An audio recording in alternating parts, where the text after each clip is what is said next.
Good morning, everybody. Good afternoon, everyone. Thank you for joining us.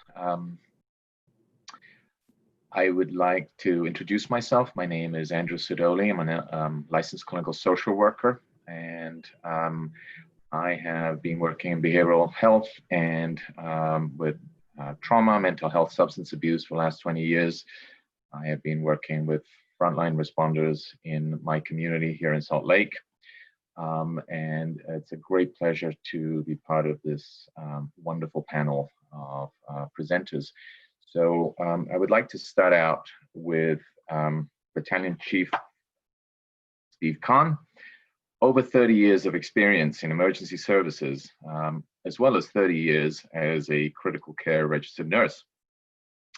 He has spoken all over the country on mental health and resiliency issues facing first responders, following his own May Day and subsequent post-traumatic stress. So thank you for being here, Steve. Welcome. I'd like to move to our second panelist. Dr. Bob Lin is an internationally recognized lecturer and researcher and clinician in the field of clinical psychology and substance use. He is also, he was a first responder on 9/11 and working primarily with law enforcement and firefighters in their home stations. He's also a first responder for workplace violence and trauma and has addressed chronic PTSD around the globe. Thank you, Dr. Bob, for being here. And then let me introduce Dan Malloy, retired Chief of Police and Director of Public Safety from Southern Ohio, currently serving as part of QRT National.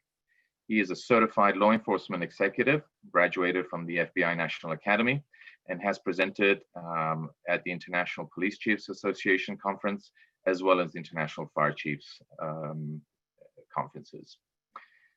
So I'm going to hand it over to Dan, who will speak a little bit about the purpose and objectives of First Responder Network.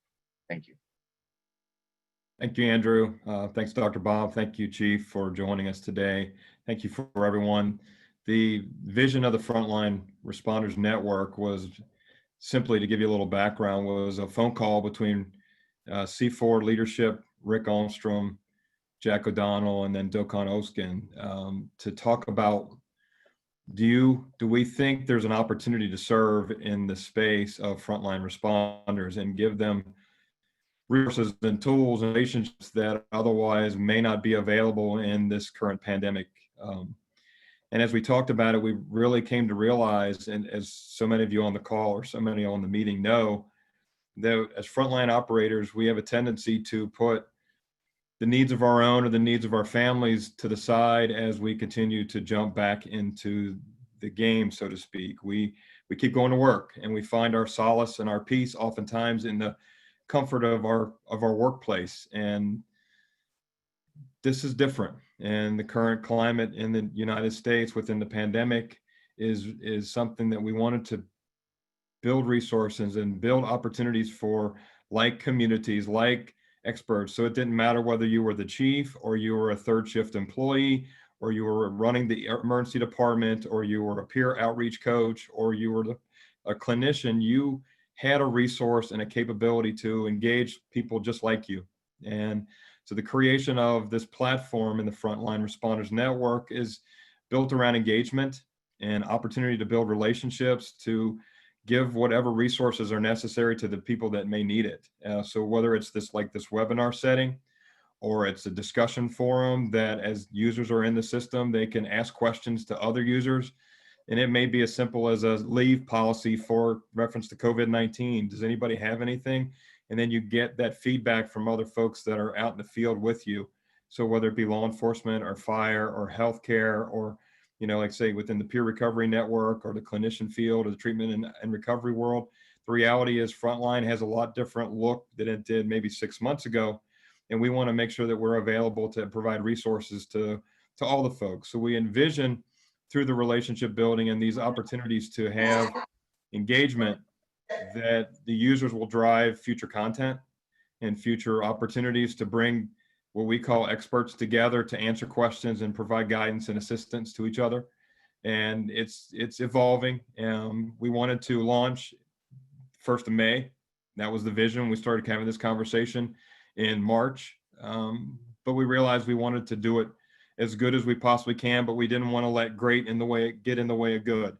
And we realized that there might be some shortcomings initially as this is our first launch, but the reality is we know we're going to be better tomorrow than we are today, and 2 months than we are right now, and so on and so forth. So, we appreciate everyone taking time out of their day, and hopefully we can provide you with assistance, because every time I sit down and I talk with Andrew and Dr. Bob and Chief, I learn something. And I think that is the goal, and that's the vision of our relationships. And, we know people now that we didn't know a month ago, and that's what the Frontline Responders Network is about. And we want to give you the opportunity to have a venue, whether it be at 2 o'clock in the morning or 1 o'clock in the afternoon or 10 a.m. if you're in Utah. The reality is, we want to be available to you whenever you need us. So, Andrew, I'm going to turn it back to you. And if I forgot anything, feel free to jump in. But we're really proud of what we are and what we've gathered, and the partnerships that we've built to this date to launch Frontline Responders Network. So we thank you all for being with us. So much, Ben, and just to piggyback on that point, where of course being part of the community, we want your feedback, and we will be sort of giving out tips, and we will do a poll at the end, and we're always looking for your feedback in order to improve what we're trying to do. I'd like to sort of, without further ado, jump into the first question and involve Dr. Bob Lin. In the title, it says that stress is the silent enemy. Could you speak to that, please? Sure, Andrew, thank you. First, I'd just like to say that I'm so honored to be on a panel with such a distinguished group of people. And Dan and Stephen, Andrew, I've learned as much from you as well. And I think that the synergy here is really powerful. And I just want to say that I'm honored to be with you. The whole idea, and I think Dan touched on it perfectly when he said that as first responders, we're apt to continue to work, and do what we think is best, and get something back from our families, but go back the next day and do more and more. And in a sense, that's what works during normal times, but this is not normal times. And unless we adjust ourselves to normal times, we end up in some pretty big trouble. So I want you to just think about it and envision this. Envision that you have a chain around your mind and body, a chain of protection. And imagine that all of those chains stay and were built over time to protect you so that you can continue to do what you do as a first responder. And now you add another overlay to that first responder work. You add COVID-19, and you add the stress that you have as a result. And among those chains, you have stronger links and weaker links. For some people, the weaker link is in mental health. For some, it's physical. For some, it's relationships. But we all have stronger and weaker links. What happens during the early days is that we just kind of work through the early signs. But by the time that chain breaks at the weakest link, whether it's an emotional symptom or a physical symptom, it's no longer early intervention. It's no longer being able to do something simple to address it. Now you're in late stage. And the reason we call it a silent, a silent illness, or a silent, the silent disease of stress, is because we don't see it until it's in our face in such a glaring way that we have no choice but to do something about it. So it's really important then, to just just kind of link back a little bit. It's really important to develop a lifestyle that, that protects you early on, because during those times you feel like you don't need that, but that is the time you need it most. And if you think you don't need it and you wait till that weak link in your chain breaks, then we're no longer talking about early intervention. We're talking about serious treatment and change. I was going to say, Dr. Bob hits this right on the head. with, we continue to go out, we continue to do our work. We in the front line, doctors, nurses, medics, firefighters, police, we're fixers. We fix other people. We don't tend to take a look at ourselves. And when we put our own self-care on the back burner to help take care of everybody, that's when those weak links start breaking. That's when we get in too deep. So by the time we do realize something's going on, and a lot of times we don't recognize that ourselves. A lot of times that's going to be from a coworker or our significant other, our spouse, our friends are going to say, hey, something seems off here. You don't seem like yourself. Sometimes that's the first inkling we even hear that we're not acting right. And like Dr. Bob said, that's actually at a late stage. We are no longer in an early stage or an early intervention.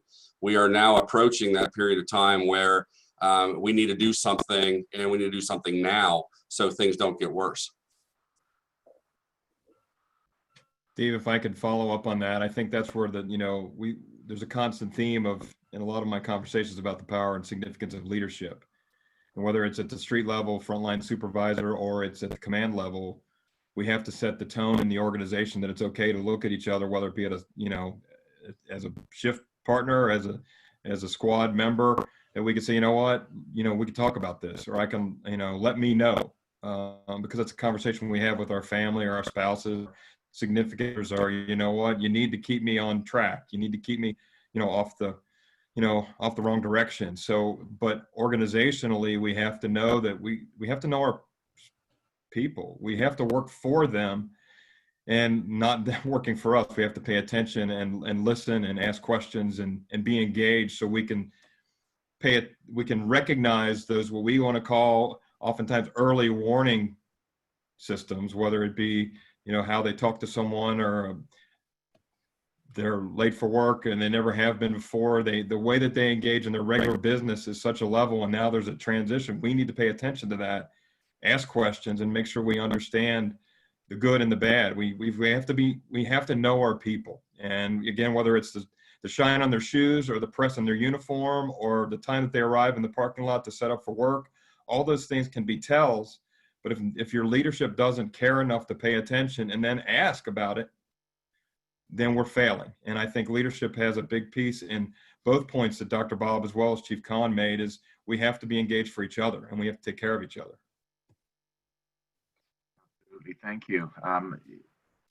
Dan, I think you were, I believe you were spot on, Dan. And I just want to add that, having that kind of feedback, having someone who is willing to point out to you in a constructive way, and that's really key, how that communication takes place, because that's not the typical communication that you find during normal times.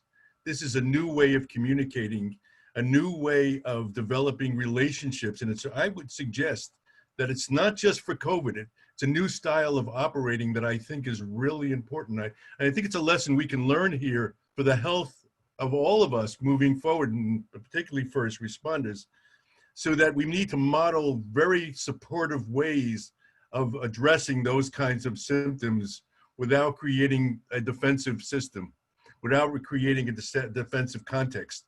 So it's really important that we do it from a one-down, informed, empathic position, as opposed to, hey, your shoes are not shined. I think to your point, Dr. Bob, you're exactly right. It's about setting expectations, not only what you expect of those that you work for, but what they can expect from you. I may ask you questions. I may see a trend in your behavior. I may see something that is developing into a pattern. I'm going to ask you about it. This is my intent.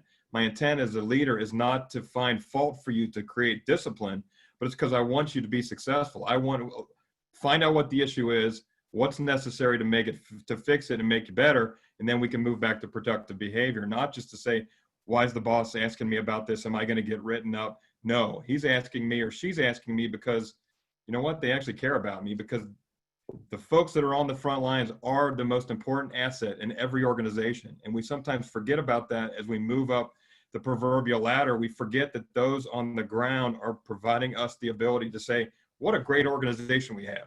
It's not you, dude. It's the people that you have working for you that are making it that way. So thank you. Thank you.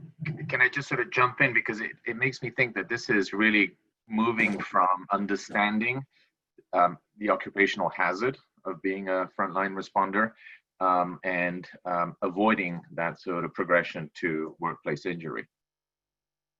Yeah, I was going to jump in and say, at no point in time in the 30 plus years that I've been doing this job, with possibly the exception of 9/11, has leadership been more important to guide our organizations through these waters.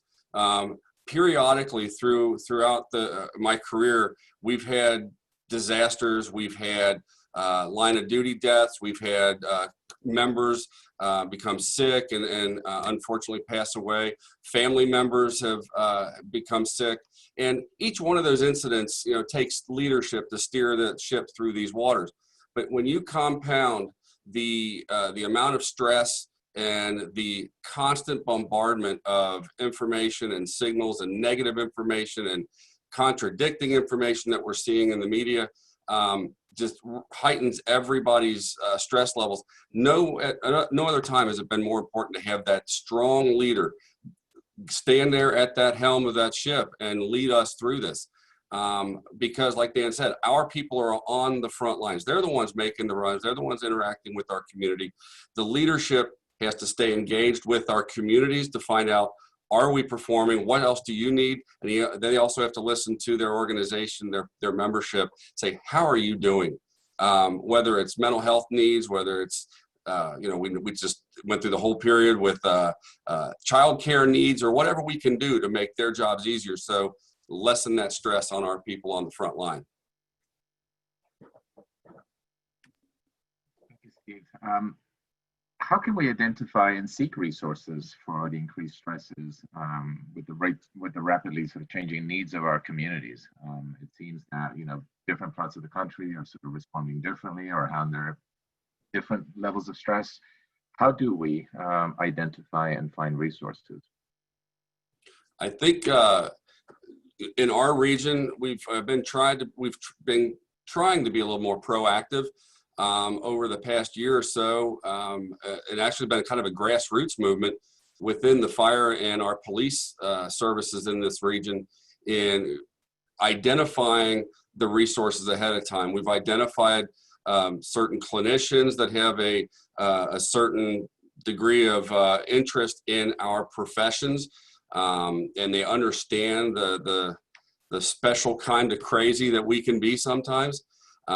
We've been able to identify facilities that could accommodate our professions and our people, and we're trying to change that culture ahead of time.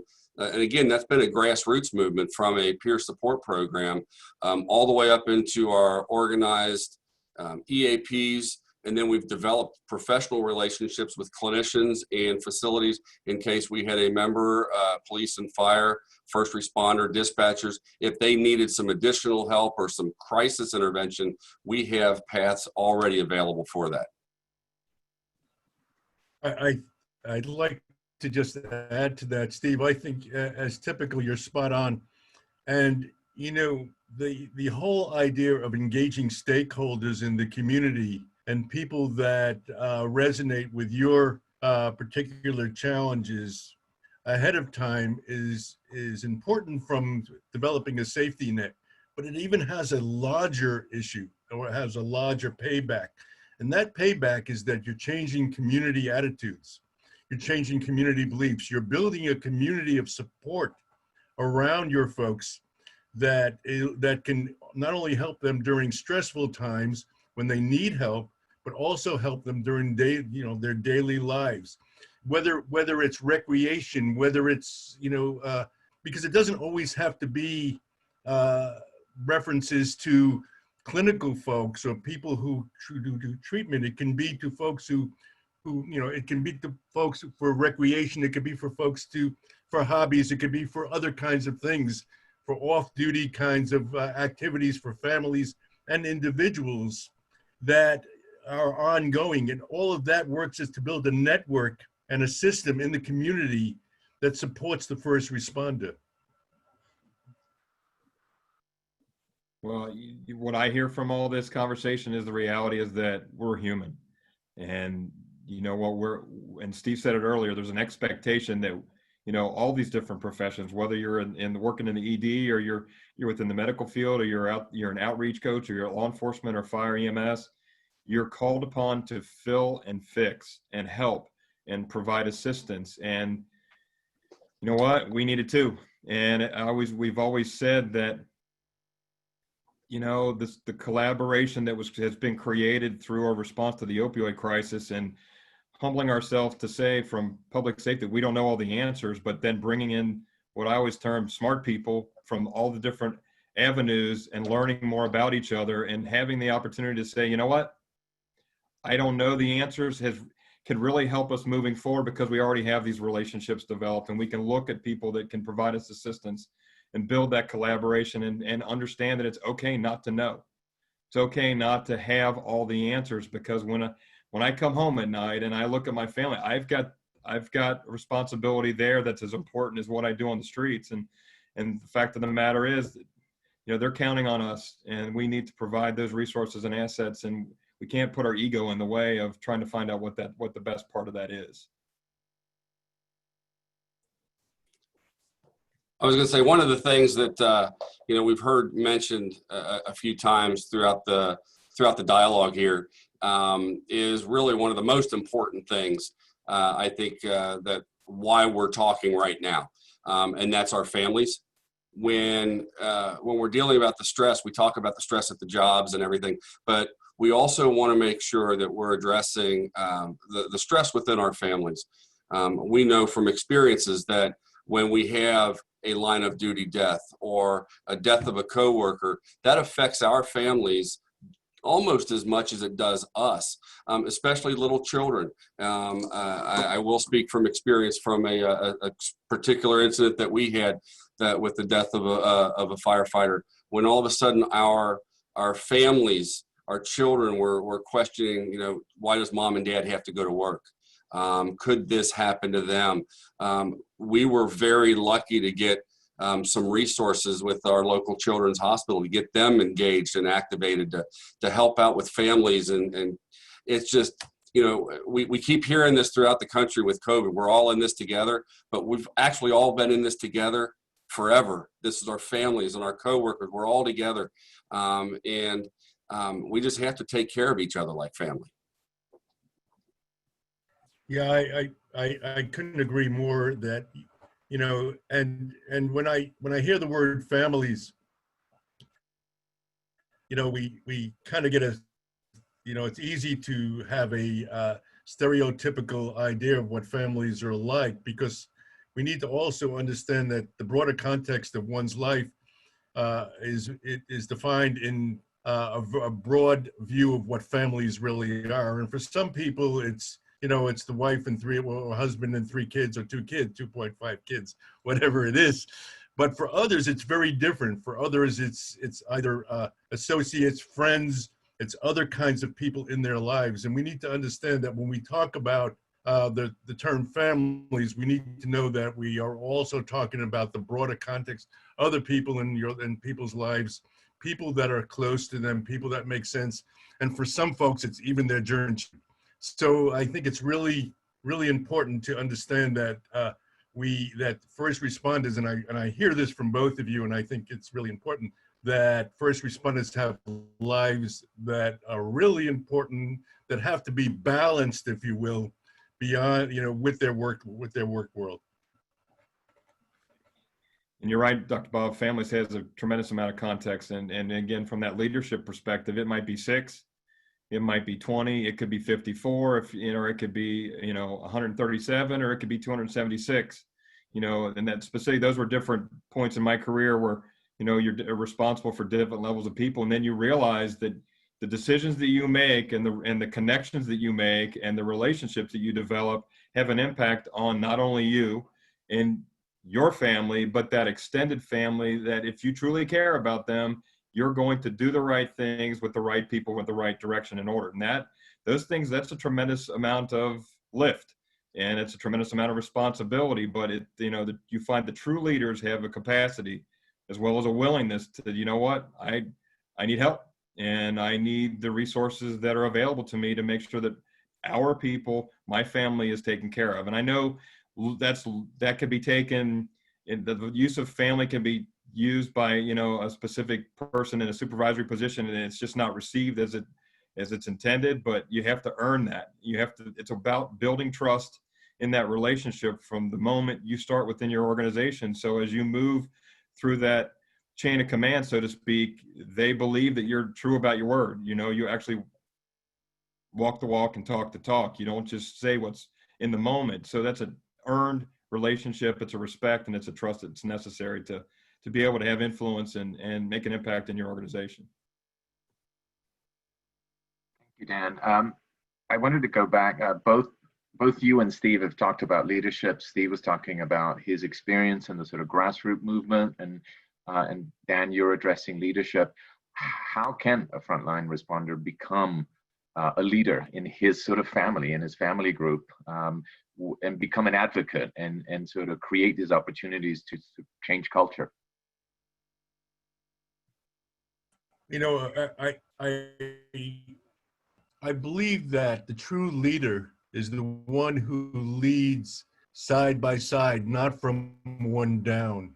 It's the true leader who leads by example. It's the true leader who is willing to show that they are a struggling pilgrim as well, that they have vulnerabilities, that they have real challenges, and that they're willing to share who they are, as opposed to leading from top down. I think very often leadership comes from side by side, and sometimes from a one down position where you are able to expose yourself and be vulnerable and be open in ways that allow, you know, that promote conversation and promote a safe, and I think that's really important, a safe atmosphere for people to share their feelings. And, you know, I worked in an organization where, you know, the boss said there's no such thing as stress in law enforcement. We don't have stress. You just, you know, that's a sign of weakness. And I worked for that person for a long time. And the reality is I learned over time that that's not necessarily true. And to Dr. Bob's point, you can't be above the work. The realization that the stress can come from a variety of different areas. It might be the fact that the phone's ringing and the staff that's up front at the front desk managing the people, and you know what, pick up the phone and answer the phone. You know, help them in whatever way you can. It might be the fact that, you know, it's been a long weekend and the trash needs to be taken out. There's nothing wrong with the chief of police or, you know, the fire chief or the whatever grabbing a can and pulling it out to the corner. Those stress comes in different moments to different people at different times, and the reality is our job is to be there for our organization, facilitate the success of the men and women that we serve. And what that looks like can be different to every single person, but they have to, Dr. Bob's point, they have to feel comfortable within the organization that whatever it is that they're feeling, that they want to say, that they could say it without whatever that something negative happening to them. I'm sorry, I lost the word that I wanted to use, but the reality is we have to be able to say it with the freedom that's going to be taken as it's given. I'm in need. I just have an idea, whatever that case may be, but we have to set that culture. And changing that culture, and I've seen it from fireside. I've been around the police enough to know this, and definitely within the hospital. You know, I think we're bad in the firehouses and the police stations. The hospital systems, we eat our young, right? Our new people come in and we give them the bad shifts, or we give them the hard patients and things of that nature. We need to be more cognizant of that. How our actions towards some of our younger members can be deleterious, and maybe we need to rethink the way we interact with them and engage them in some of the things that need to be done, instead of just saying, hey, suck it up, you know, we went through it, you can go through it too. Well, we're in different times right now. I don't know any physician, nurse, medic, or firefighter that's on the ground now that was on the ground back in 1918 with the Spanish flu. So this is new to us. We need to change. Steve, we have an audience question asking, what do you think about the exhaustion of working from online platforms? Also, What about struggling setting time boundaries while you're working from home? Are you not working until until such late hours and are feeling burnout? Really good questions. Dr. Bob, would you? Well, those are interesting questions, and I think they really point to the whole idea that things have changed. What that really points out is that we need new ways of dealing with our lives on a daily basis because we are working from different places and doing different things. And the person who asked the question about how do you create boundaries at home, how do you deal with working at home and not being face on, and all of those things those are the kinds of things that we need to understand both on and off the job, that life has changed and that we need new systems for doing that. And we do that in such a way that we take care of ourselves and our family first. So we need to learn very quickly how to balance our work time with our recreation and family time. And unless we do that, unless we create that balance, then either one will suffer. Either the work will suffer or the family will suffer. So we need to find a way to attend to both without taking away. And that's a new way of doing life. And a lot of that, and it would be really, it would be wrong for me to give you a pat answer on this, because for every family and every work situation, there's a different answer. So the answer is you need to, develop that balance yourself, get that feedback when you're out of balance so that you can keep doing, setting things up and creating the system that works for you. But if you start with the understanding that things need to change and you need to do things differently, then you will get to that place. And I will tell you, once you get there, you'll have to start over again because life continues to change. But once you get into that pattern of adjusting your life to meet the current situation, things will get better and better. Hey, Dr. Bob, what about the real problem is I'm sorry. No, My you're fault, good. Steve. The real problem is when people think they can do things the old ways and get the same results. I mean, that's the problem, because people go to their default position, which is the one they've known historically, which makes sense. They go to what's worked in the past. They need to understand what's worked in the past may not work in the future. What can you address anything, Dr. Bob, about think about the messaging kind of being counterintuitive. For so long, we've been talking about reduce your screen time, your time you're spending on the games and TV, and get outside. But now we're in a situation where we're talking about doing Zoom meetings and virtual meetings and all these things. So we have people that are going to be working more from home and reduced social interaction, the person to person. I'm a hugger, I need a hug every now and then, and you can't do it over internet. So what about, there you go.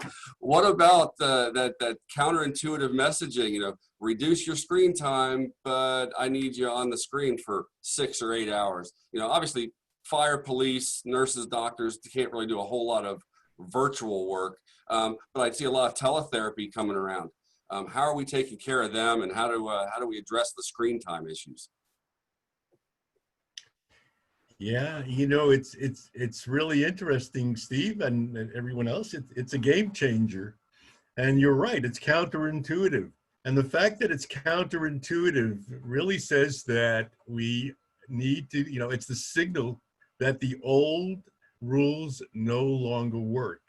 That the old systems are, the old paradigms, the old models are we can't rely on them anymore. And that's scary for a lot of folks because, all of us, we all have safe positions that we default to, and that might be, less screen time, et cetera, et cetera. But during these times, we need to kind of break those molds. We need to think outside the box, and we need to realize that some of those old paradigms, those old models, those old mantras that we've had no longer will work. And, it's really a transitional, and it's evolving. And I think that in some ways we go in that direction anyway. This just has accelerated our need to do things differently and better. And I'm hoping, and I guess I'm a little Pollyanna-ish, I guess, and but I tend to look at things through an optimistic lens. And my lens says that we come out better as a result of this. And these are not just temporary changes. These are changes that will sustain us moving into the future. You know, and to Steve's point, he's a hugger. You know, I was a real big believer in leadership by walking around, making yourself available, you know, being present, you know, for whatever that conversation could be, whatever that question could be. You know, you have to do this. You have to walk around virtually now. You have to find yourself and provide a presence within an environment that you can't touch anybody. They can't see the body reactions, or they can't see the engagement or the passion that you may have. And those are real conversations we have almost on a daily basis about this. It's awesome that we can connect with people from all across the country in this kind of environment. We'd have to fly in or do whatever we would have to do. But the reality is, you know, sometimes there's still a facet within what we do that needs that human interaction. So as a leader, we have to figure out how we can make sure that our folks know that we're still there for them while we're doing it through a platform of a computer or a tablet. So, you know, the rationale between how leadership looks like within, you know, the virtual environment is different than it was when I could just step out of my office, walk down the hall, and I can engage 4, 5, 6, 7 people, walk up the hill, talk to another 12 or 15. And now you have to, it's just different, but we have to be willing. I think that's the big one. We have to be willing and open to listen and understand and ask, what is it that our folks need? You know, some people need more, some people need less, but we have, whether it is, we have to be responsive to that and make sure that they know that I haven't forgotten about you because I don't see you every day because you're in your online work environment. And, you know, we have one meeting a week or every 2 weeks.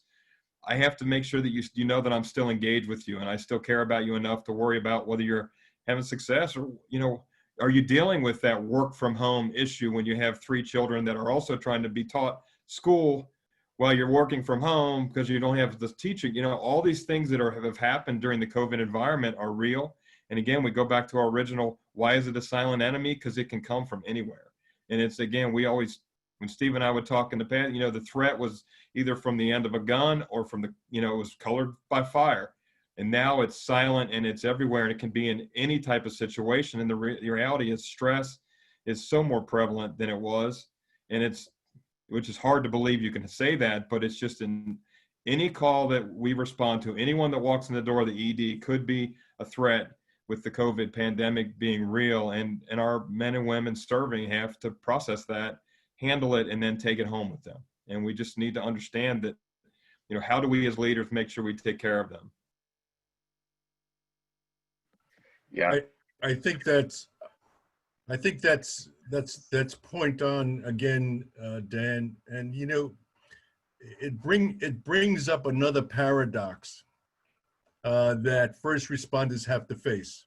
Generally, first responders often face stressful times. That's part of the job. You know, in general, if you look at the work historically, you know, you get these impacts, but they're usually singular. They're usually time oriented. You go back, you get the stress, and then you rebound, and that's what the typical job is. But you've learned to do that. You've learned to get get into the stressful situation. You get attacked, if you will, on some level, whether that's physical, emotional, or whatever, and then you rebound. And first responders have learned to do that very well. What they've not typically learned to do is deal with the accumulative effect of stress on a daily basis. And that's what the COVID and this environment adds. The overlay is that it's not just time oriented. It's not like I'm going to get into a stressful situation on Thursday and I'm fine on Friday. It's that I'm in the stressful situation Monday, Tuesday, Wednesday, Thursday, Friday, Saturdays, and on and on. And what that does is it adds a little bit of stress, a little bit more stress each time. And it's just builds up. It builds up in your system and builds up and builds up. And eventually it ends up with these very difficult times, these very difficult symptoms that people need to deal with. So that's why it's really important that early on, before, once we realize that things have changed and you're dealing with stress on a daily basis now, that's very different, that it's accumulative, that you need to have a program that helps you to deal with those kinds of stress, which is different than the typical stress that first responders have dealt with historically. And I was going to say, on top of that, when we're talking about this cumulative stress, you're exactly right, Dr. Bob. When everything tends to be singular oriented, time oriented, now we've got everything that's going on. We're watching TV more. We're watching all the news. We're watching these numbers go up. We're watching the social unrest in the country, and we're continuing to work these long hours. So what do we do, and how do we get this? How do we build the resiliency? How do we start taking time for self-care? Get away from all the vicarious trauma by watching the YouTube videos or watching the news or watching everything. We need to, like you said, this is something new. We've never encountered this before. So this has to be a thoughtful process. We have got to thoughtfully plan out a plan for resilience, for not only for ourselves, but for our employees, our organizations, and our families.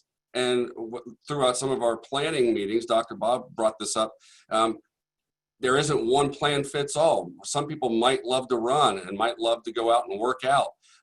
For others, that may their resilience may be built by time of reflection, reading a book, listening to the waterfall, or something of that nature. It has to be individualized. So getting in touch with yourself and knowing what makes yourself click and what can enhance things, you have to have a thoughtful plan to build your resilience. That was great. Steve. Let me just. I just want to say that I need to just add a little bit to what Steve just said, because I think he's so spot on, and it really, really points to the need to look at things not just clinically, but if you can look at, you talked about resiliency, Steve, and I think that's key. And when you look at individuals, you look at their strengths, not just their weaknesses, not just the places where they're hurting. You look at what their internal strengths, the things they have, like resiliency, like a history of being able to weather storms. And you build on that and you emphasize that as opposed to looking for pathology. And I think that's a very different lens. And I think it's really building your folks up instead of breaking them down. And I think that's I think it's an important point. Absolutely, and thank you for adding that, Dr. Lin. I wanted to kind of tie that into one of the previous questions about sort of kind of how do you set time boundaries.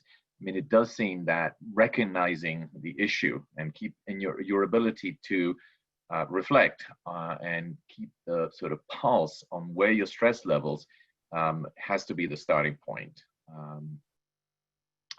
Steve, would you?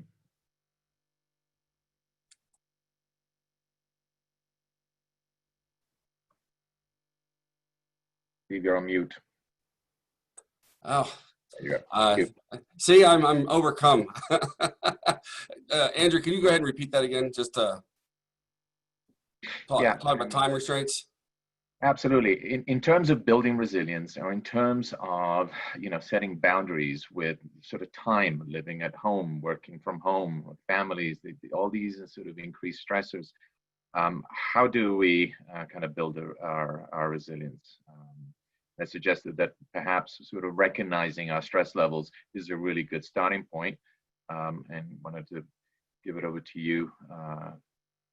I would venture to say some of my family and friends might say I'm the worst person right now to give that advice, because I have recently realized, you know what, I'm stressed out.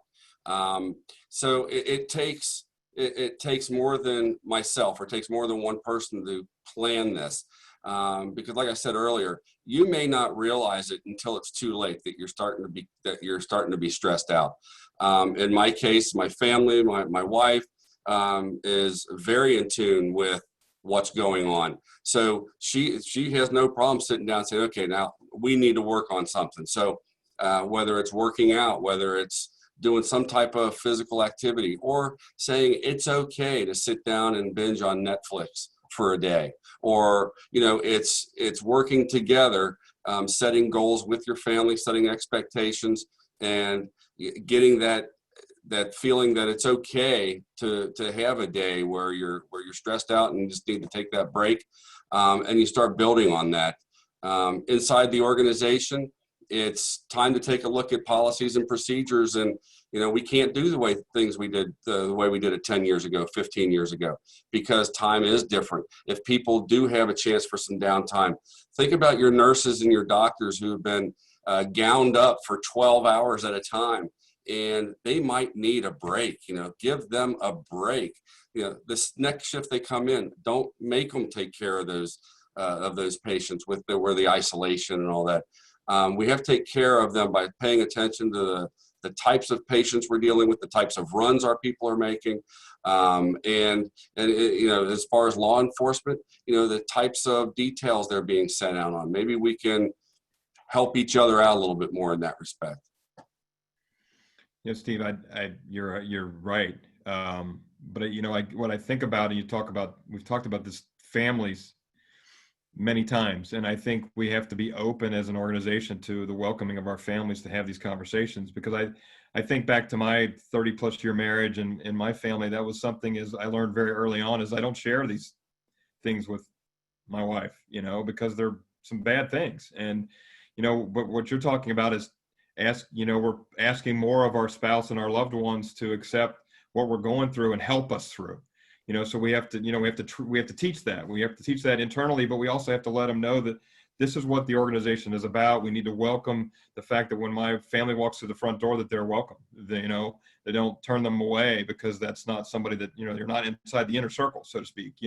We have to make sure, and I think back to our, event a few years ago where we invited the families and such the feedback, and we talked about some of these issues, within our organization, and the families were so appreciative of the fact that we actually included them. And some of those folks in that audience had been around for 25 or 30 years, and they had never experienced an event like that where they were actually a part of the conversation about what stress is about and how it can impact their loved one who's going to work every day.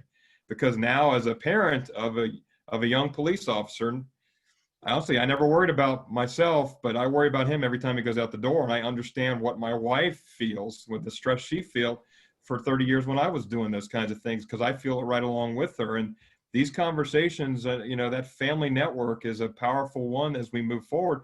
We can't close them out like we maybe did, before, because we're asking more of them. They need to understand, and they need to be available to us to be a resource. And sometimes it's just a sounding board.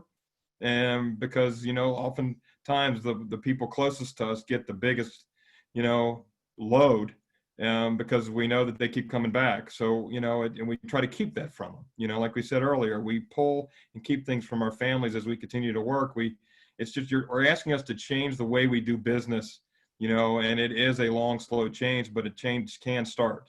And we've seen it, in different pockets and different venues. But the reality is we have to think a little bit differently and allow ourselves to use the people around us and the resources around us to try and make it through these difficult times. Dan, I think that is such an important point. And, because historically, we've always felt we understood that people have work stress because, work stress is what you expect no matter what you do, but we never think about family stress in the same way. And we need to start thinking about that. We need to start thinking about that family stress is just as important as work stress, and that we need to deal with both. So I think you're spot on there, Dan. And I think it really is, as we were talking about previously, doing things differently and understanding one's lives in a very different way.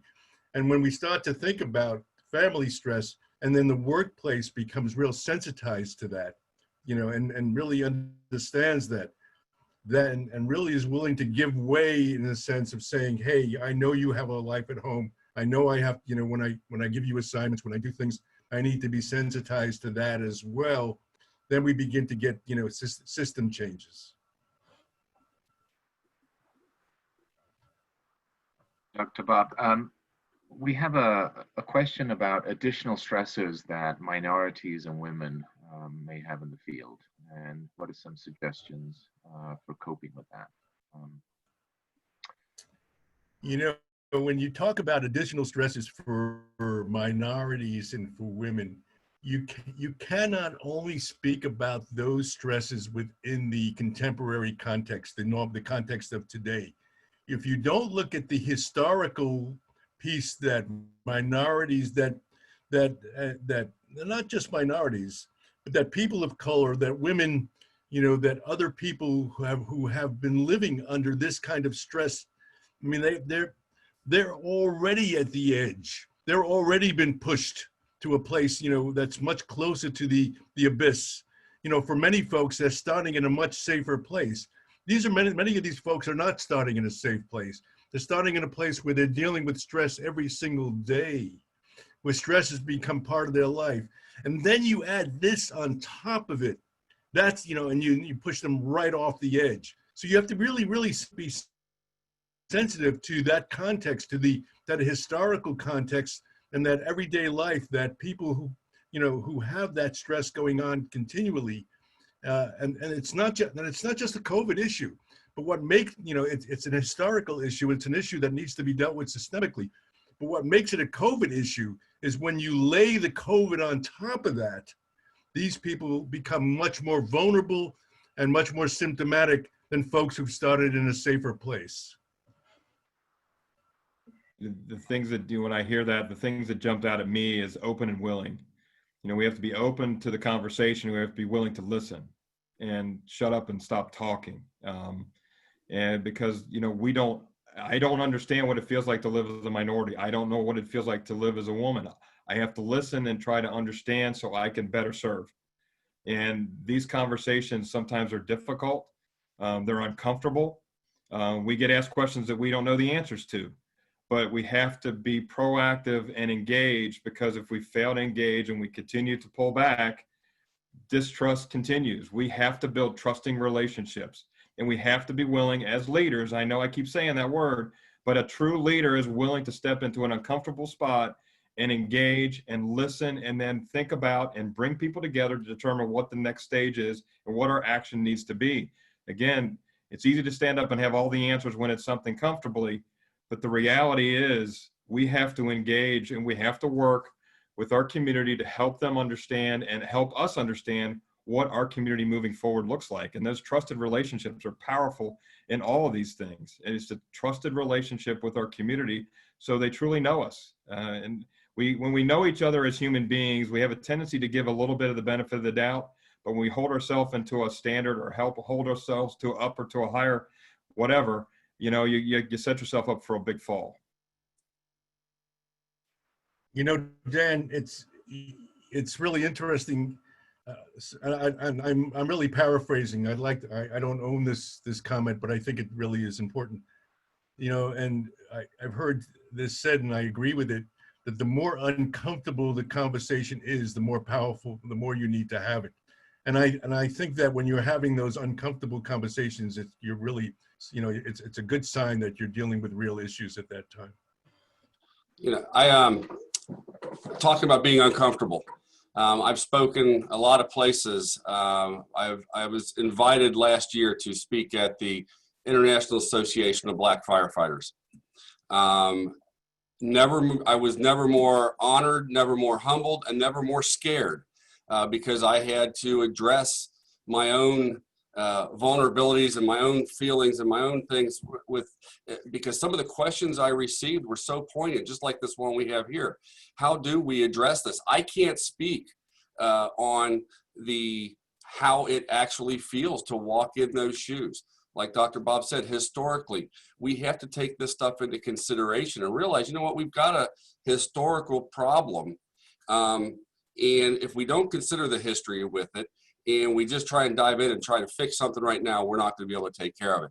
So taking everything into totality, trying to understand, open that dialogue, discussions, create this culture within the Black community of firefighters, women, and we know the women in hospitals, and they could be just ruthless towards each other too. So we have to find a way to find this culture to treat each other nicer and be ready when that layer of COVID comes in on top of it and starts to affect things differently also. I think it's all about that open dialogue and changing that culture, creating that, and stepping into that uncomfortable place. Thank you, Steve. I mean, what I really sort of take from all of this is that it's so much of a personal responsibility to sort of commitment to self, to family, to brotherhood, to sort of peers, to the organization that one is involved with. And of course, that actually translates into better outcomes when facing outwards with the public. It even though, and we started out by saying that, you know, there are no sort of simple solutions or answers, or there's no cookie cutter sort of approach. I believe that the beginning this type of conversation helps us move into more of a sort of solution focused piece of our brain, and that the more we are able to acknowledge how stress is impacting us and those around us, and the more we engage in these conversations, the more we are going to find that we have the answers within us, we have the creativity, we will find other like-minded people to help us with resources. And I wanted to say, don't forget that we have tips on our screen. Please take a look at those, and that we have a follow-up questionnaire poll for you. I wonder if, Steve, starting with you, would like to go into closing comments. Well, I can't thank the Frontline Responders Network enough for inviting me to be a part of this. We're talking about such an important topic here, and this is, we've said it enough. We're seeing a new era here. We have to be ready for it, and we have to be prepared for it. Education, talking about it, showing compassion for each other. Getting to know our brothers and sisters on the line is imperative. As leaders, we have to steer this ship, and you know, I look forward to continuing this dialogue, and however we can do this through the FRN here and outside of FRN. I'm excited to be part of this, and please reach out and reach out and touch someone if you need to. If someone needs some help. You know, there's resources out there, and part of our goal is to make sure we can let people know what those resources are. Dan? Thank you, Andrew. First, I just want to thank Dr. Lynn and Chief Khan and yourself for spending time with us and help us, you know, engage today, help us have this conversation, and just to let people know, you know, on behalf of the Frontline Responders Network and C4 and QRT National, this is the first, and you know who you see on this screen today won't be the same group you'll see next time. You know, we will become more diverse, we will become, you know, more representative, but we wanted, like I said, we did not want great to get in the way of good, and we wanted to get going. And we appreciate everyone who took the time to join us. Feel free to share, and thank you for everything that you've done. Great questions, great feedback. Thanks for Jonathan behind the scenes moderating with us, and we appreciate everything, but don't hesitate to share and let you know this is a recorded webinar, so it can be viewed at any time of the day after we're done. And if you have questions, send them out through the forum. If there's something specific that you want to ask to Dr. Bob or Chief Khan or myself or Andrew, you know, you can reach us through the format. So it was an honor to work alongside you guys today, and I look forward to, you know, what we do in the future. Thank you so much, Dan. Dr. Bob, closing comments from you?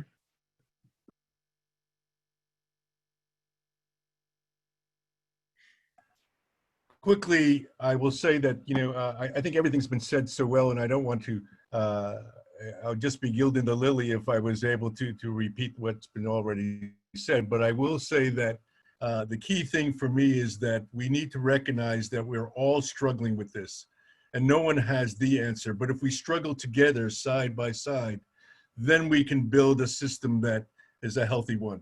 So the key is being another struggling person who is a human person, who is willing to celebrate who they are as an individual and as a human being. And if we can struggle with honesty and transparency, we can all get through this together. Thank you. Thank you, Dan, Dr. Bob, and Steve. It's an honor and a privilege for me to be part of this. And I would just like to close with the closing thought, which is reach out and touch somebody, talk to somebody, share where you're at. And we look forward to seeing you here on our next episode. Thank you all so much. Bye-bye.